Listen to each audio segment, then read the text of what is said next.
পড়াশোনা করে কি হবে? এখন পড়াশোনা করে কোনো লাভ নেই। পড়াশোনা করে চাকরি পায় না, ঘুষ দিয়েই পায়।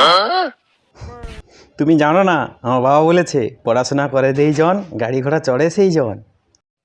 এটা আগে হতো, কিন্তু আমি যতদূর জানি আধুনিক যুগে পড়াশোনা করে যেই জন গাড়ি চাপা খায় সেই জন। এখন আর আগের মতো ওটা হয় না। তুমি এমন বলছো কেন? কারণ যে পড়াশোনা করে সে সবসময় আমাকে নিয়েই ব্যস্ত থাকে।